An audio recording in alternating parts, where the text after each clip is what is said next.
জগতে দরবেশ খ্যাত সালমান এফ রহমান অগণিত মানুষের রক্ত চুষে খেয়েছেন ১৫টা বছর। দোর্দণ্ড প্রতাপে লুটে নিয়েছেন মানুষের কষ্টার্জিত টাকা।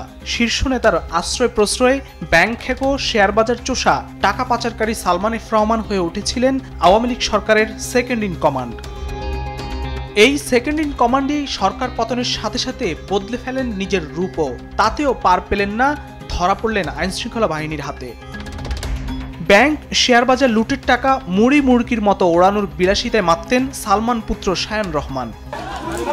কোটা সংস্কারের দাবিতে দেশে ছাত্র জনতা যখন অকাতরে জীবন দিচ্ছিল, স্বৈরাচার শেখ হাসিনা সালমানগঞ্জের ক্যাডার আর অনুগত পুলিশের গুলিতে, তখন সালমান পুত্র শায়ান রহমান ব্যস্ত প্রমোদ লীলায়। ৫০০ অতিথি নিয়ে ৩ দিন ব্যাপী জর্ডানে বিয়ে বার্ষিকী উদযাপনের প্রমোদে ৩০০ কোটি টাকা ওড়ান শায়ান রহমান। বিয়ে বার্ষিকী পালনে ৩০০ কোটি টাকা কোথা থেকে এলো এই অগাধ অর্থ? গত ১৫ বছর মাফিয়া সালমান রহমান ব্যাংক খাত থেকে নামে বেনামে ঋণ নিয়েছেন ৩০,০০০ কোটি টাকা। এর মধ্যে শুধু জনতা ব্যাংক থেকে নিয়েছেন ২২,০০০ কোটি টাকা। ব্যাংকটির মোট মূলধনের ২৫% বেশি ঋণ দেওয়া হয়েছে তাকে। এর আগে ২০০৬ সালে ব্যাংক কেনার কথা বলে রূপালী ব্যাংক থেকে হাতিয়ে নেন ৯০০ কোটি টাকা। তার নিজ কোম্পানি জিএমজি এয়ারলাইন্সের নামে ধানমন্ডির একটি বাড়ি বন্ধক রেখে সোনালী ব্যাংক থেকে নেন ২২৮ কোটি টাকা। পরে টাকা শোধ না করায় ব্যাংক এই বাড়ি নিলামে উঠালেও প্রভাব খাটিয়ে তা ঠেকিয়ে দেন সালমান রহমান। ২০১৩ সালে নেপালের লোকসানি একটি কোম্পানির ১০ টাকার শেয়ার ৭৫ টাকায় ক্রয় দেখিয়ে আইএফআইসি ব্যাংক থেকে পাচার করেন ১২৫ কোটি টাকা। ব্যাংক দখল, ঋণের নামে ব্যাংকের আমানতকারীদের টাকা লুটপাট, দেশ থেকে বিপুল পরিমাণ টাকা পাচার করেছেন এই শীর্ষ মাফিয়া। ঋণ নিয়ে পরিশোধের প্রয়োজনই মনে করতেন না সালমান এফ রহমান। তার কাছ থেকে চাওয়ার সাহসই করেননি ব্যাংকগুলো, বরং তিনি অগ্রণী ব্যাংক থেকে বেক্সিমকো গ্রুপের একটি ঋণ ১৭ দফা নবায়ন করিয়ে নিয়েছেন। সিটি ব্যাংক, এবি ব্যাংক থেকে ঋণ নিয়ে খেলাপি হয়েছে তার বেক্সিমকো গ্রুপ। এক্সিম ব্যাংক থেকে বেনামে ঋণ নিয়ে শেয়ার বাজারে বিনিয়োগ করার মতো কেলেঙ্কারির দায়ও রয়েছে বেক্সিমকো গ্রুপের। শুধু ব্যবসায়ী নিয়ন্ত্রণ করেননি সালমান রহমান, টেলিভিশন মালিকদের সংগঠন অ্যাডকোর নিয়ন্ত্রণকর্তাও ছিলেন এই সালমান রহমান।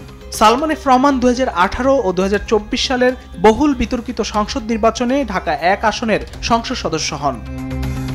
শেখ হাসিনার প্রধান সহযোগী দরবেশ খ্যাত সালমান এফ রহমান দেশবাসীর কাছে শেয়ার বাজার কেলেঙ্কারির গডফাদার।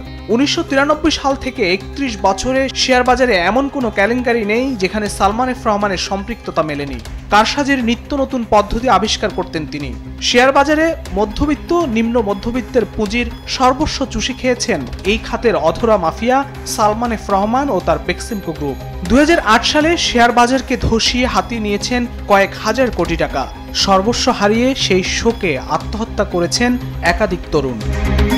গত ৩ বছরে শেয়ার বাজার থেকে দৃশ্যমান ৬,৬০০ কোটি টাকা নিয়েছেন সালমান এফ রহমান। ১৯৯৬ সালে শাহিনপুকুর সিরামিক্স ও দোহা সিকিউরিটিজ কেলেঙ্কারি মামলার আসামিও তিনি।